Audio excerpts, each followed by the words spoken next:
दोस्तों नमस्कार। मैं हूं जसवीर मलिक और जनता की आवाज़ न्यूज़ चैनल में आपका स्वागत है।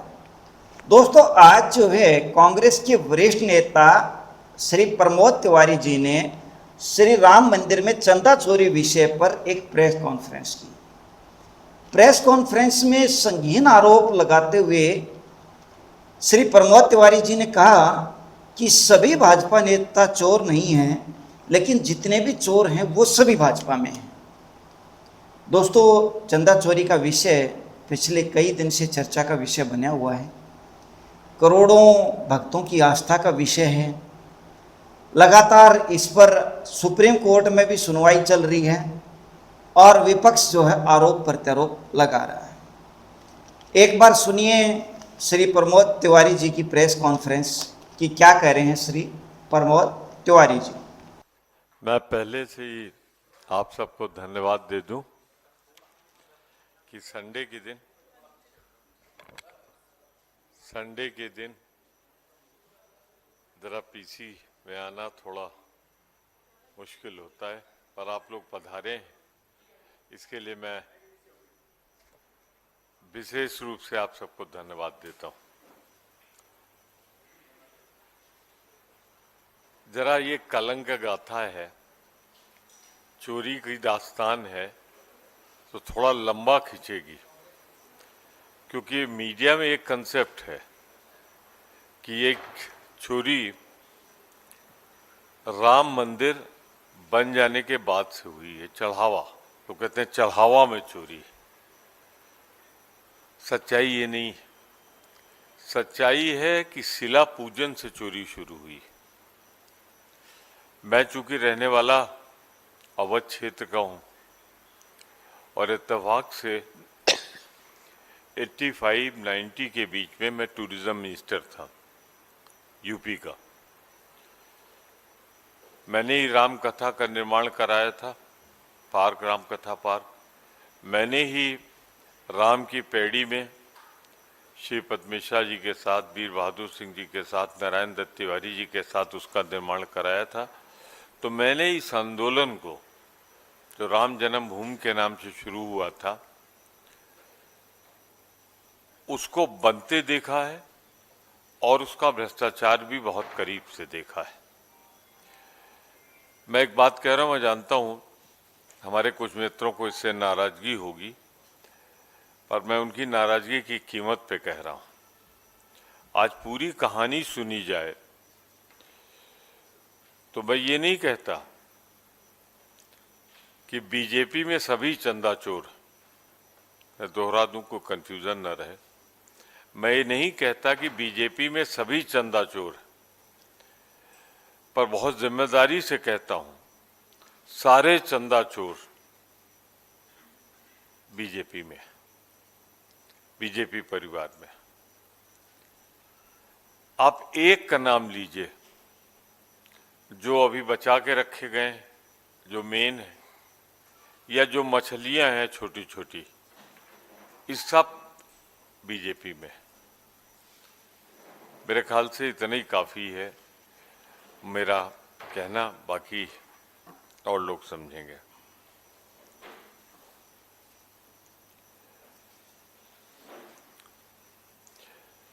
ये आंदोलन जब चला तो एक ही नारा लगता था, शुरुआत का नारा, रामलला हम आएंगे, मंदिर वहीं बनाएंगे। जब उत्तर प्रदेश में बन गई बीजेपी की सरकार तो मैंने विधानसभा में, तब मैं कांग्रेस का नेता था फ्लोर का यूपी में, तो मैंने कल्याण सिंह जी से पूछा, भाई अब आ गया, मंदिर कब बनेगा? तो उन्होंने जवाब दिया था मुझे कि जब केंद्र में सरकार बन जाएगी तो हम कानून बना के, ये प्रोसीडिंग में, मंदिर का निर्माण कराएंगे, क्योंकि मामला हाईकोर्ट, उस समय हाईकोर्ट में था। फिर अटल जी की सरकार बन गई, 13 दिन 13 महीने और 6 साल वाली। तब मैंने 2-3 बार पूछा कि भाई ये प्रदेश में भी सरकार है, केंद्र में भी सरकार है, ये कानून कब बनेगा, मंदिर कब बनेगा? तो कल्याण सिंह जी ने कहा अभी रुक जाइए।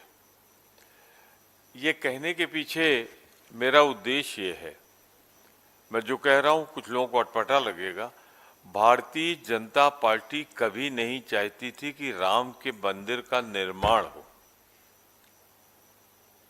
वो सिर्फ राम के मंदिर का मुद्दा चाहती थी। मैं 2 उदाहरण दूंगा जो शायद लोगों को याद ना हो। बड़ा भारी पाप हुआ था जब मामला चल रहा था, और चलते हुए मामले में 6 दिसंबर 92 को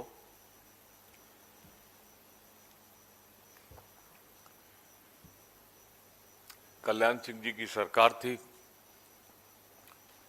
और 6 दिसंबर 92 की घटना हुई, जो विवादित ढांचा था वो गिराया गया।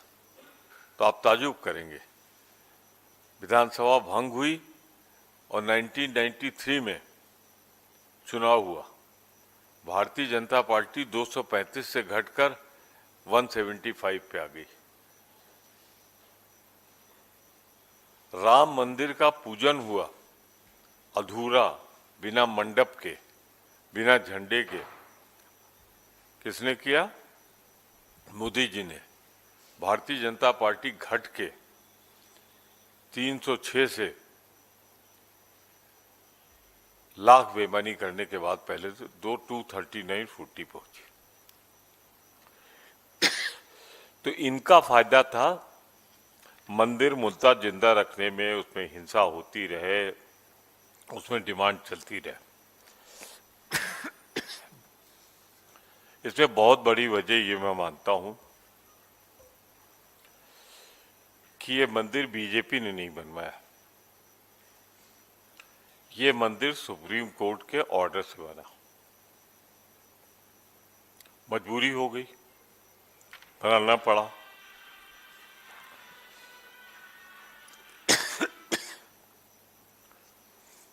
और जब बना तो पार्लियामेंट का चुनाव था। मोदी जी को चुनाव ज्यादा प्रिय था, मंदिर नहीं, तो उन्होंने अधूरे मंदिर का निर्माण करा दिया, अशुभ किया। अब कई अशुभ है, मंडप नहीं बना था, झंडा नहीं खिंचा था। भगवान राम ने भी जब यज्ञ किया था अश्वमेध का, तो सीता जी की मूर्ति पत्थर की बनवा के बगल में रख के तब युद्ध किया था। अब मैं तो ढूंढता रहा, जब मोदी जी मंदिर का पूजन कर रहे थे, हमको तो सीता मैया दिखाई नहीं पड़ी कहीं वहां। अब उस समय राम की सीता कौन था और मोदी जी की सीता कौन है, इसका फैसला खुद मोदी जी कर लें। कहा जाता है कि कोई भी यज्ञ, कोई भी पूजा, उस झगड़े में पड़ना नहीं चाहता मैं।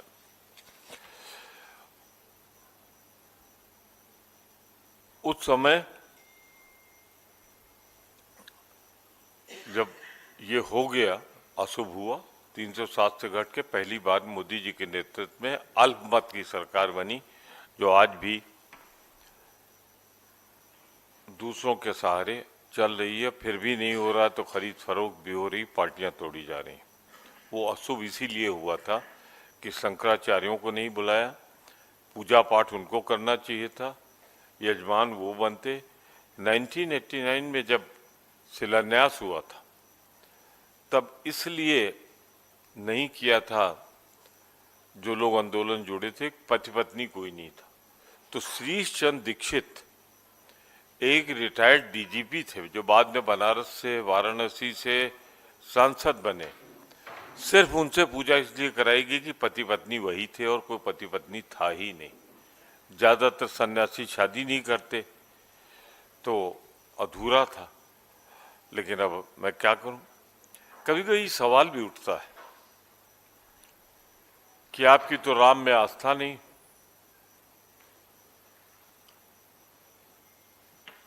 आप काल्पनिक मानते हैं। वो राम सेतु का उदाहरण देते हैं ना, पर राम सेतु का जियो किसने जारी किया? अटल जी की सरकार ने। तो हम काल्पनिक नहीं मानते कि वो तो जियो है, वो झुटलाया नहीं जा सकता, जिसको चाहिए हमसे ले लेगा। तो राम सेतु जो एक जिसको काल्पनिक कह देते हैं, कुछ लोग कहते हैं कि कांग्रेस ने ऐसा किया। जियो उसका जारी अटल जी के टाइम में हुआ, जो आज तक नहीं पूरा हो पाया, सुप्रीम कोर्ट में लंबित है। लूट उस समय भी हुई जब मोदी जी गए, पूजा की, कायदेस तो प्रधानमंत्री थे, सब कुछ सरकारी था। 112 करोड़ रुपए सिर्फ पूजा पे उद्घाटन में खर्च हुआ। फूल जो मंगाए गए वो 6 गुने, 7 गुने, 10 गुने रेट के, जो पंडाल लगा कई गुना रेट का। कुर्सियों की कीमत तो इतनी थी कि नई कुर्सी आ जाती, पर शुरू हुआ। पर मेरे समझ में नहीं आ रहा है, सुप्रीम कोर्ट के ऑर्डर से बन रहा है, मोदी जी उसमें एक एक आदमी को रख रहे हैं, चंपत राज से लेके जितने चंपत हुए हैं। नौकर चाकर भी वही रखे गए जो भाजपा से जुड़े थे या भाजपा के नेताओं से जुड़े थे। तो जिम्मेदारी अगर मंदिर में कुछ होती है तो मोदी जी उससे कैसे बच सकते हैं? सुप्रीम कोर्ट के ऑर्डर से केंद्र सरकार ने ट्रस्ट बनाया, ट्रस्ट ने आदमी रखे और उसमें हुआ, और आजकल वो बिल्कुल चुप, खैर कष्ट में है। माफी मांगने के बजाय माफी देते घूम रहे हैं। नॉर्मली 9-10 के बाद कभी उनका कोई कार्यक्रम नहीं सुनते थे, पर लगता है आजकल नींद नहीं आती तो 12 बजे के आसपास ही वो जारी करते हैं। है भाई, अभी तो कुछ महीने हैं। भाजपा की हर कोशिश है कि यह चंदा चोरी इतिहास बन जाए, लोग भूल जाएं इसे, लेकिन जवाब तो देने ही पड़ेगा। ये बहुत नीचे तक चला गया है मामला, करोड़ों लोगों की आस्था और भावनाएं इससे जुड़ी है। मेरी मांग है कि सुप्रीम कोर्ट के, मेरी डिमांड जो है, सुप्रीम कोर्ट की देखरेख में एसआईटी इसकी जांच करे, और छोटे छोटे वो जो जेब में डाल के गए उनको तो पकड़ा गया है, और जो बॉक्स भर के ले गए हैं, तिजोरियां भर के ले गए हैं, वो अभी भी दूर। अगर जिम्मेदारी नहीं थी तो इस्तीफा क्यों दिया? कोषाध्यक्ष अब भी प्रेस कॉन्फ्रेंस कर रहे हैं, कोई मिस्टर गिरी है। हम पे तो ये इल्जाम लगता है कि हम आस्था पर चोट कर रहे हैं, पर अपना जवाब नहीं देते। मैं 3-4 इंसिडेंट दिए देता हूं, और अयोध्या के अखबारों में, वहां के लोकल चैनल्स में सब चला था। 2 करोड़ की एक जमीन खरीदी गई, वो भाजपा के मेयर थे, और 10 मिनट बाद, आप अंदाजा लगाएं, 10 मिनट बाद 18 करोड़ में वो ट्रस्ट में खरीद दी गई। कितना हुआ? 9 गुना का फर्क।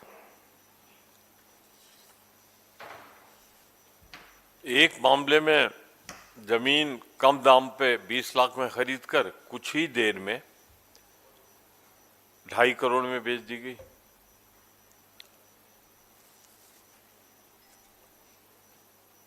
सबसे बड़े जो भूमि सौदे 10 हुए हैं अयोध्या में, ये फिगर बड़ा इंपॉर्टेंट है। 7 मंदिर के हुए हैं जो बड़े हुए हैं, और सब में यही खेल है। सर्किट रेट 17 गुना अधिक रकम का भुगतान किया गया। ये सभी 7 जो भूखंड है राम मंदिर से दूर है। क्या करेंगे वहां मुझे नहीं मालूम, पर खरीदे गए वही जो चंदा था, चढ़ावा था। फिर उसके बाद कहानी शुरू होती है, जब सुप्रीम कोर्ट का जजमेंट आता है तो सारे साधु संत जिन्होंने अपना जीवन अर्पित किया उन्हें बाहर कर दिया जाता है। इसमें रखे कौन जाते हैं? भाजपा परिवार के लोग। अब जो वहां सिक्योरिटी लगी है वो एक एक्स भाजपा एमपी के है, 200 से ज्यादा निजी गार्ड रखे गए उनके।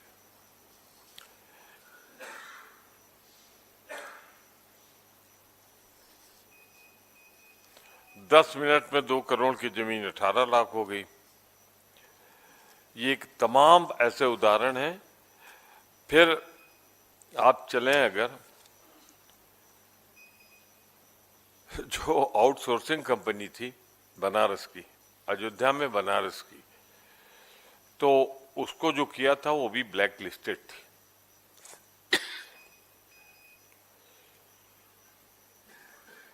अभी तो छोटी छोटी चीजें हैं, लाख वाली 40 दिन में 70 बार पकड़ा गया, तो इसमें तो वही डाला होगा ना जो जेब में ले गए, और किसी चीज में तो ले नहीं जा सकते थे। तो जेब क्यों नहीं हटा गिनने के समय, ये भी एक साजिश का नतीजा है। और कोषाध्यक्ष जी गिरी जी हैं एक, उनके थे 3 करोड़ की चोरी हुई। कहां से गिन लिया भाई आपने? मैं मानता हूं 3 करोड़ नहीं, इससे कई गुना, क्योंकि तो 40 दिन का है, ये तो चल रहा है 1988 से खेल, 87 से, 89 से, इसमें तो सैकड़ों करोड़ रुपए की लूट हुई। आखिर शिला जिसने पूजी है उसने भी तो चढ़ावा ही दिया है, वो भी तो चंदा है। सोने जवाहरात पिघला के बेचे गए, इसका पैसा शेयर मार्केट में लगा है, इसका पैसा उधार उठाया गया है, रिश्तेदारों के बैंक के खातों में गया है। चलिए साहब, ये तो जोड़ लेंगे कितने 100 करोड़ का गया, 1000 करोड़ का गया, एसआईटी बन जाए, सुप्रीम कोर्ट निगरानी कर ले, पर उस आस्था का क्या होगा जो बेशकीमती है, जहां लोगों ने अपना पेट काट के 2 रुपए, 5 रुपए, 10 रुपए चढ़ाया है। हम चाहते हैं उस आस्था की चोरी करने वालों का हिसाब किताब हो, दोषी वो हैं। पर एक सवाल मेरे मन में है, वो पूछ के फिर मैं आपको आमंत्रित करूंगा। जब ट्रस्ट का गठन सुप्रीम कोर्ट के ऑर्डर पे प्रधानमंत्री जी ने किया, तो इस घोटाले की जवाबदेही कौन देगा? मेरा कहना है प्रधानमंत्री, कि सुप्रीम कोर्ट के बाद ट्रस्ट का गठन तो उन्होंने किया और सब ठीक ही है, तो ये चंपत राय बंसल और ट्रस्टी अनिल मिश्रा ट्रस्ट के विशेष आमंत्रित सदस्य गोपाल राव ने इस्तीफा क्यों दिया? इस्तीफे के बाद बड़ा एक मासूम सा सवाल आप लोगों ने दिखाया था कि हमें ही नहीं मालूम था कि इस्तीफा देने के बाद वो स्वीकार हो जाएगा। ये तो उसमें जो शामिल थे एक्स सॉलिसिटर जनरल राज्यसभा के सदस्य थे, उन्होंने बताया कि once you tender the resignation it can not be taken back, वापस नहीं लिया जा सकता। तो शायद इसलिए दिया था कुछ ड्रामा चलता, उसके बाद मान लेते। तो मैं कुछ तथ्य रखे हैं और मैं पूरी तरह चाहता हूं, संडे के दिन है, तो आप आ ही गए हैं, तो जितने सवाल चाहिए पूछ लीजिए।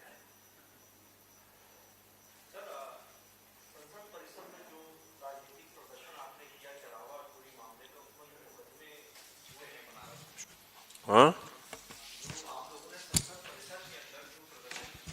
चढ़ावा चोरी को लेकर उस पे जो आप लोगों के ऊपर मुकदमे हुए हैं, उस पर आपकी क्या प्रतिक्रिया है? मतलब वो जो गेरुआ कपड़े पहन के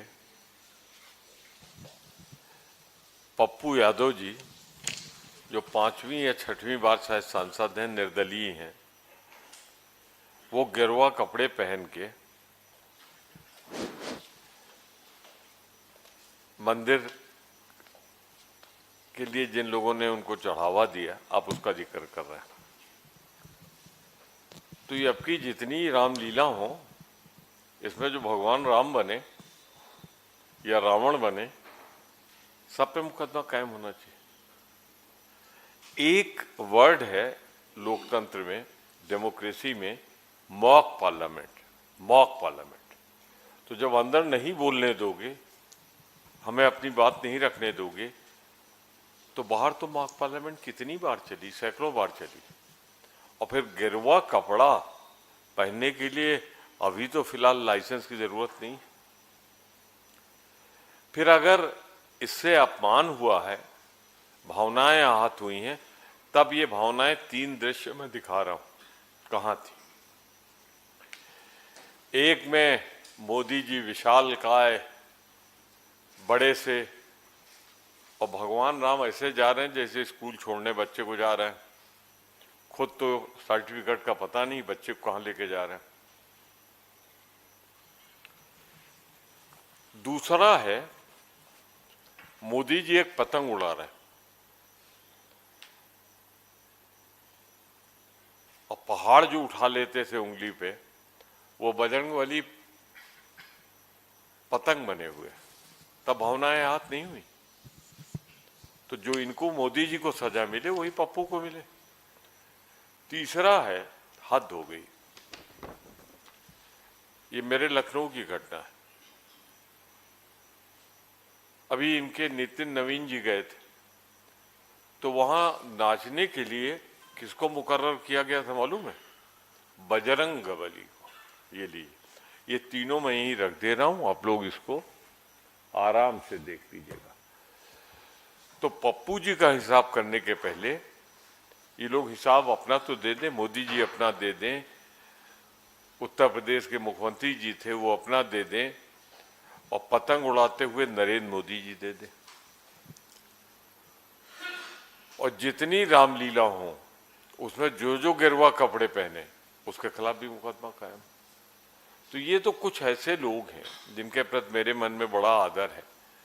आदर इसलिए कि वो गिरवा कपड़े पहन के साधु हैं, लेकिन कभी कभी भारतीय जनता पार्टी उनका उपयोग गलत सलत कामों में कर देती है। यही जवाब है मेरा। सर मेरा सवाल है इधर से, जो प्रोटेस्ट हुआ था उस दिन पप्पू यादव ने जो किया था, उसके बाद अब समाजवादी पार्टी के एक सांसद हैं राजीव राय, उनका बयान आया है कि जो केस दिल्ली में और बनारस में पप्पू यादव और राहुल गांधी पे दर्ज हुआ है, उन्होंने उस केस से अपने आप को किनारा कर लिया। उनका कहना है कि पप्पू यादव ने प्रोटेस्ट किया, पप्पू यादव जाने। आपके गठबंधन के साथी हैं समाजवादी पार्टी के सांसद, वो इस पूरे मामले में अपने आप को किनारे कर रहे हैं। कांग्रेस पार्टी कैसे देखती है इस चीज को? मंडे से आएंगे वो राजीव राय जी, मैं उनसे कहूंगा केनका जी से मिलने, जवाब दे दें। अब कहा उन्होंने, उनसे मेरा क्या रिश्ता है? गठबंधन हो गया। आर यू श्योर गठबंधन हो गया? अरे इंडिया अलायंस में है, तो इंडिया अलायंस में जो कुछ भी कोई करे उसका जवाब मैं कैसे दे सकता हूँ? उनके मन में क्या है, वो क्या सोच रहे हैं, क्या विचार करके कह रहे हैं, तो मैं यही कहूंगा कि इसका जवाब राजीव राय जी देंगे। हाँ, मैं इस बात से सहमत हूँ उनके इस अंश से कि ये कोई अपराध नहीं बनता, कोर्ट में ये खत्म हो जाएगा। अब वो पैसा, अगर मैं तो कहता हूँ गिरवे कपड़े न पहने हो, कोई खड़ा हो जाए मांगे कि हम इसे अयोध्या के लिए दे रहे हैं, तो अगर राहुल जी ने दे दिया और वो जा रहा है अयोध्या, तो इसमें बुराई क्या है? सर अभी जी क्या गलती? एक बार फिर पीएम मोदी ने नशा मुक्ति अभियान के जरिए युवाओं से एक बार फिर बात की। हम देखते आ रहे हैं पिछले कुछ दिनों में वो रात को इंस्टाग्राम पे वीडियो डालते हैं। अभी युवाओं को संदेश देते हुए पीएम मोदी ने कहा है कि भारत का युवा बहुत समझदार है, गंभीर है, युवा भारत की अमृत पीढ़ी है, अगले 20-25 सालों में जीवन को भी दिशा देंगे युवा, और 2047 में भारत को विकसित भारत बनाएंगे, और युवा जो है वो इस विकसित भारत के शिखर पर बैठे रहेंगे। अरे इधर उधर की बात ना करो मोदी जी, पहले 2 बातों का जवाब दो। पार्लियामेंट के लिए आप रिस्पॉन्सिबल हो कि नहीं? Article 75 of the constitution speaks that the prime minister and his cabinet is responsible to the parliament. कहाँ है अमित शाह जी, कहाँ है मोदी जी? इन सवालों पे पार्लियामेंट में आते क्यों नहीं? पहले वहां आ जाए, फिर रात में 12 बजे प्रवचन देना बंद करें। सर, जिस तरीके से पार्लियामेंट चल रहा है, लगातार हम देख रहे हैं कि कार्य स्थगित हो जाता है, जनता के मुद्दे धरे के धरे रह जा रहे हैं। इसी बीच में हमने देखा जब राहुल गांधी जी को बोलने का मौका मिला तो उन्होंने इडियट्स और अंधभक्त जैसे शब्दों का प्रयोग जब किया, तो अनुराग ठाकुर ने उनके खिलाफ जो है विशेषाधिकार हनन प्रस्ताव लेकर के आए। आप किस तरीके से देख रहे हैं, क्या ऐसे शब्दों का प्रयोग संसद में उचित था आपके अकॉर्डिंगली? मैं समझता हूँ किसी बात को कहने के लिए बहुत से शब्द प्रयुक्त होते हैं।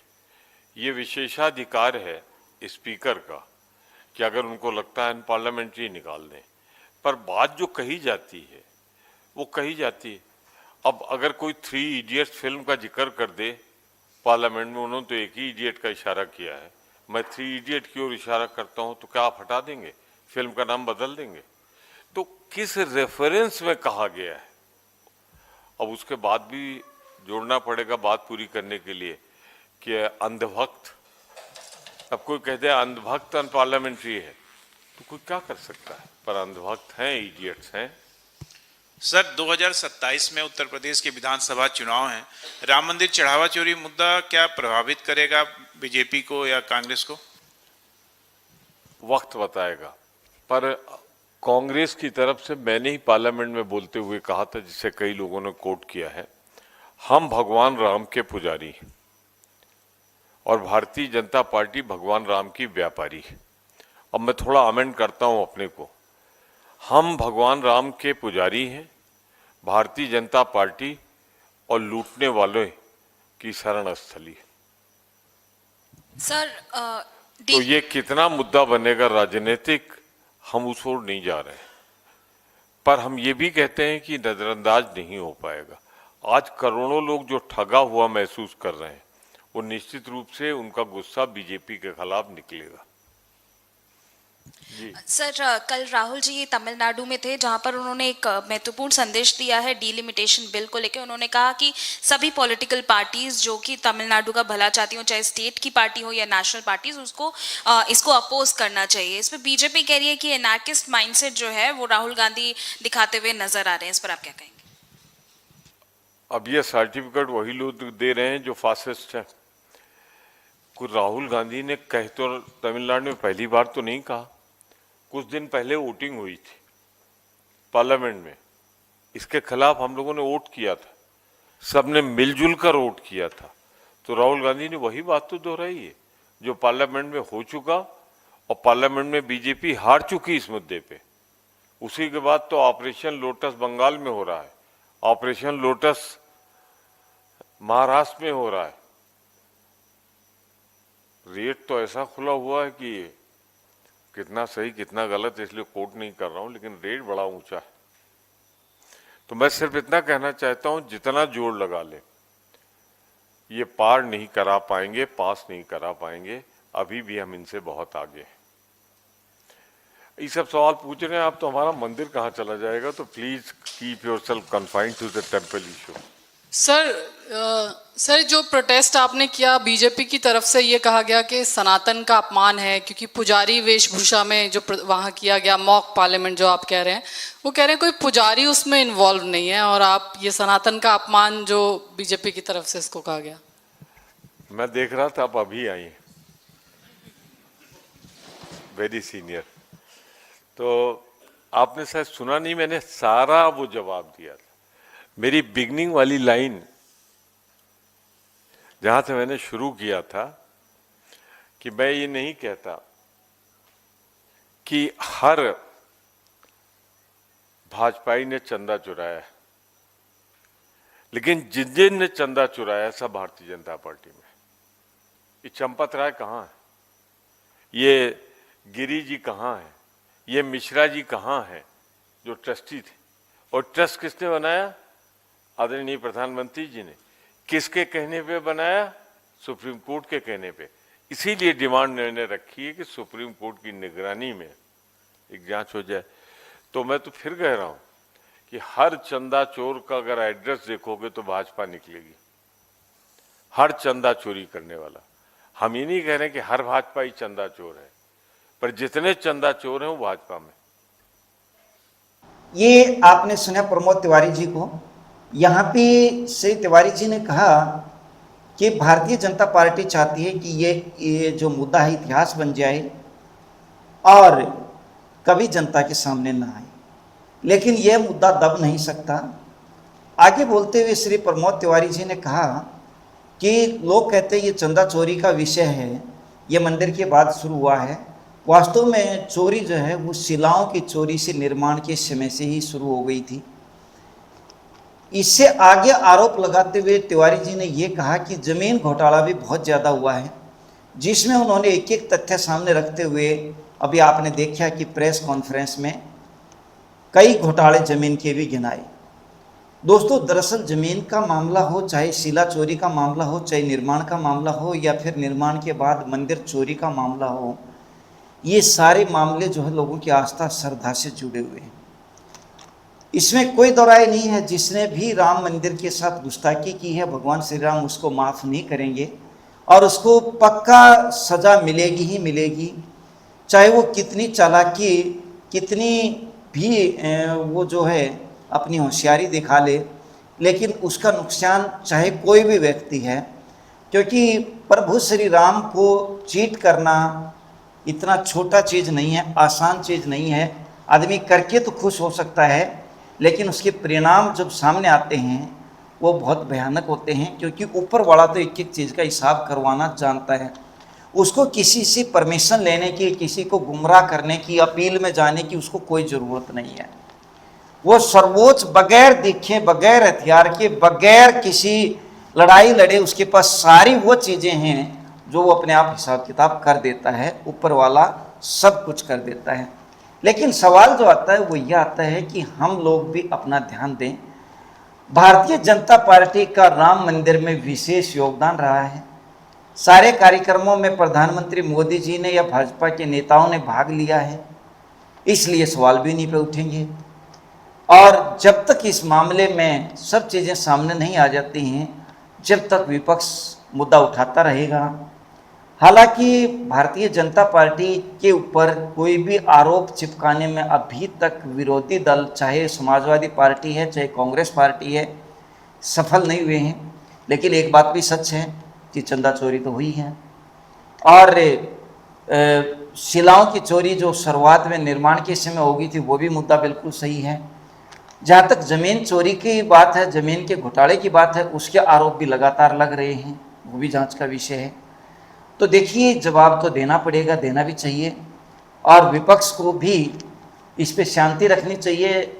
SIT बनी हुई है, जो सुप्रीम कोर्ट है मामला उसमें विचाराधीन है, तो सीधा प्रत्यक्ष तौर पे किसी को चोर ठहरा देना, आरोप लगा देना ना विपक्ष का ठीक है, और सत्ता पक्ष को भी इस पर जल्दी से जल्दी दूध का दूध और पानी का पानी करना चाहिए।